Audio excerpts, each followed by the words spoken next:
The Christian life is a lot harder to walk out when we try to do it alone. In this podcast, you're going to hear about real subjects from real people.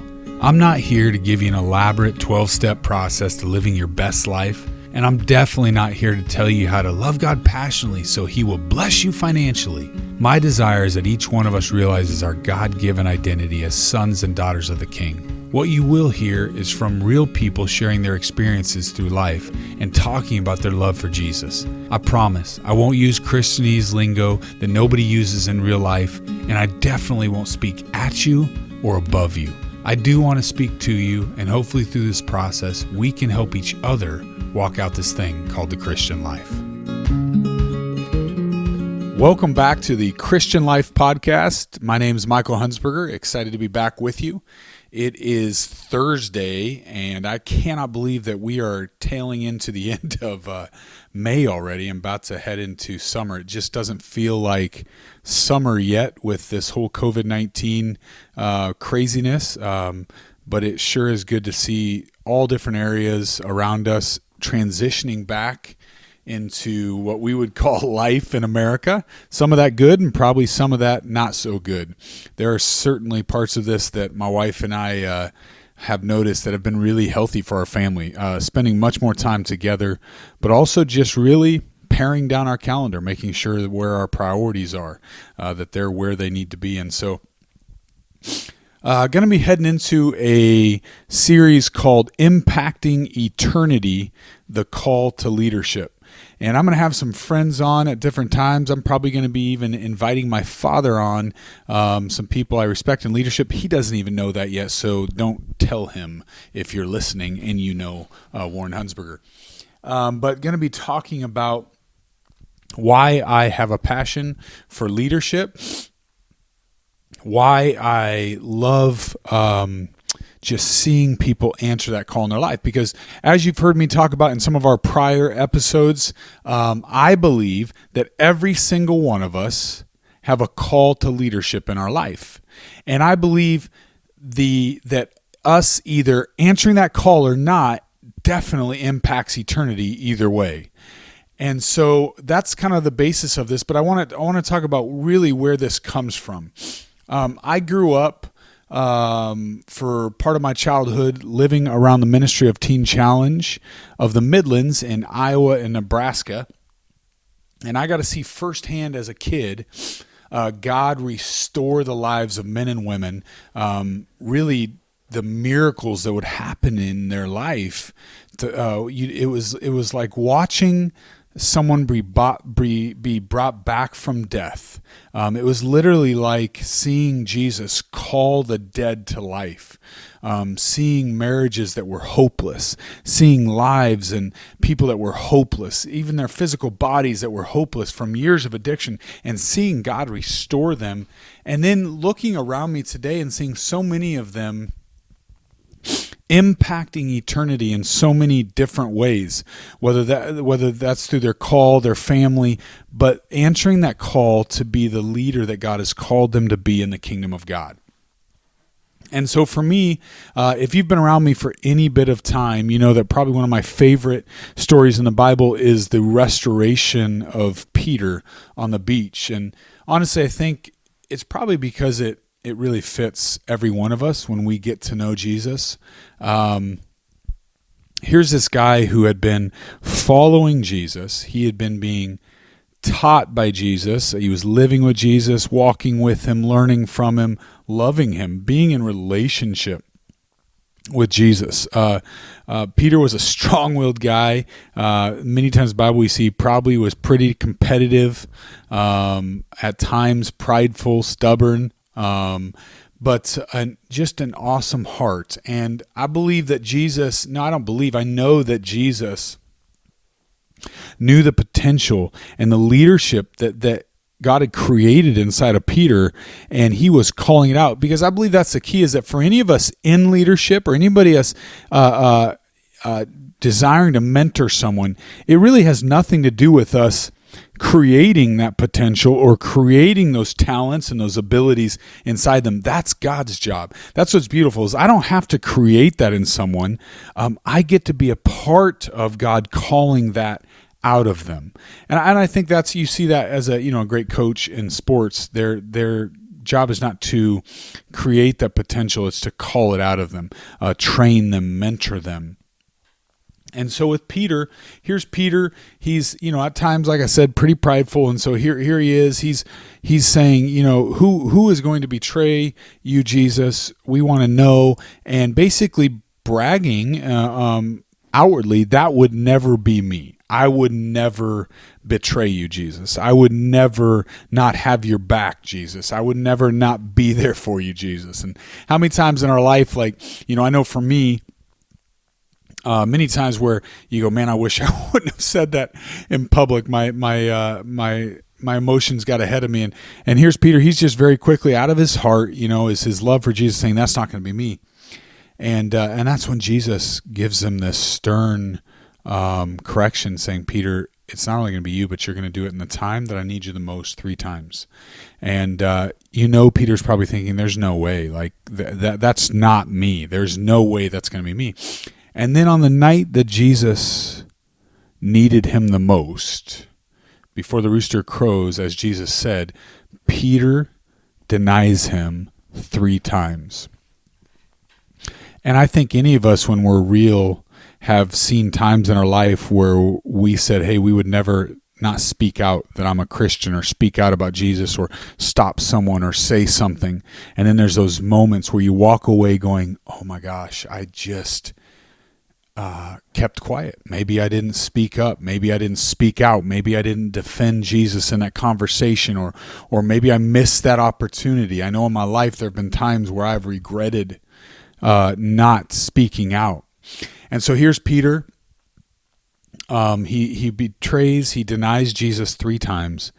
And I think any of us can begin to understand the weight of that conviction, and just the amount of oppression that he probably would have felt that night, and in between seeing Jesus again after the resurrection of Jesus, just the weight of what he did, and understanding, I denied Jesus, I betrayed him, and how he must have felt depressed, angry with himself, saddened, rejected. We don't know how the other apostles or other people around him, if they knew about it, how they responded to him. Did they correct him or scold him, or did he keep it to himself and carry that weight?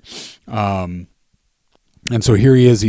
He's in the middle of just that hole that we can tend to slip into in life, and where it feels like there's no way out of this. I've done something that is unfixable. I've done something that I can never come back from, or I regret this more than anything in my life. And there's Peter, and he's feeling that. And then they see Jesus on the beach. And what I love about the restoration of Peter is it's exactly what I've seen through the years at Teen Challenge and over in others' lives outside of Teen Challenge, where Jesus perfectly, lovingly, miraculously restores our lives. And I love that story, how Jesus is already on the beach. He's already prepared a meal for them, knowing they'd be hungry, and sitting around the fire with them talking. And he does it in the most perfect, loving way. He doesn't scold Peter. He doesn't call him out and say, hey, by the way, remember that time I told you you'd betray me and you said you wouldn't? How'd that work out? He doesn't call him out and humiliate him. He perfectly restores Peter in a way that he knew Peter needed to set him up for the call to leadership in his life. And when we're talking about the title of this that we're going to be talking about, impacting eternity, think about what the lives that wouldn't have impacted if Jesus hadn't restored Peter. So many lives that Peter touched after this moment. And he perfectly just softly says, Peter, do you love me? And Peter says, of course, Lord, you know that I love you. And he goes on to ask him later on, Peter, do you love me? Yes, Father, I love you so much. Jesus, I love you so much. And the third time, Peter, do you love me? And he says, yes, you know all things. You know that I love you. And by this time, I've always thought that Peter most likely is realizing by the third time what Jesus was doing, and what he was kind of talking about when he was asking him 3 times the same question. And so then Peter says that again, you know that I love you, and Jesus looks at him, then feed my sheep. And what I love about that is that this restoration was not a call to just a subpar life. This was a call to impact eternity, to change lives, to be the leader that Jesus knew that he was created to be. And he was setting him up and empowering him to go out into that calling that was on his life to lead. And I think so many times, this is what I love about, the ministry of Teen Challenge, or any ministry, or seeing any life turned around like this, is that each one of us were created to lead. We were created to impact eternity for our Heavenly Father's sake. And us answering it will negatively or positively affect and impact eternity. And so Peter, recognizing this, there were so many lives that were forever changed through till this day because of that restoration of Peter. And so when we're talking about leadership, not just in the church or even just in the business place, but across the board in all areas of our life, our job is to be able to be used by the Father, that call to leadership, to lead others to him. And our desire to answer that call will forever impact eternity. If you think about that, how powerful is that? Is that us answering that call can impact eternity and can change lives through the power of Jesus Christ. You want to talk about meaning and purpose? How many books have you heard about through the years, whether it be The Purpose-Driven Life or this book or something about destiny or all these different things? The reason why is that we want to know that our very existence means something, that we are a part of something, that we aren't just aimlessly walking around this planet waiting to die. The reality is that we aren't. Jesus created us. God, our Father in heaven, created us to lead. And so many times we never step into that call because we're stuck before the restoration in our life. And we've done something like Peter did, where we think there's no way I can come back from this. There's no way I can turn this around. There's no way Jesus could use me now. There's no way others will accept me any longer, or whatever it is we're worried about. And we're stuck in that before restoration picture of Peter's life, where the weight is unbearable. And we don't ever step into that call to lead. We don't ever step into that call to impact eternity because we're stuck in that before restoration. And God is saying, listen, there is restoration available. I want to restore you. I want to empower you. And I want to send you into the call to lead on your life, where you will be a part of the kingdom of God impacting eternity.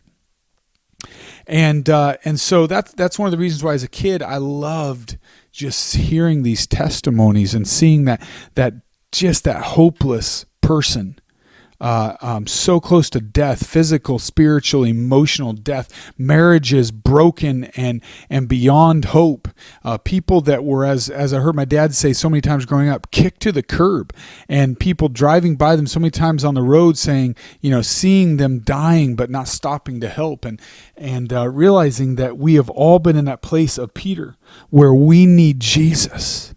We need his forgiveness. We need his restoration.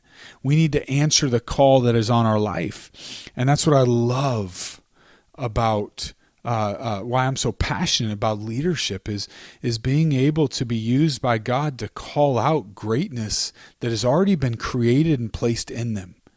God has called you to lead. And he wants to empower you, restore you, build you up, strengthen you, and send you out into the calling on your life. You are not called to just wander about through life, wondering when the end is or wondering what's next. You are called to lead. And your desire, your decision to answer that call to leadership will impact eternity through the power of Jesus Christ. See, and I want to make that clear, is I can't impact eternity. You can't impact eternity.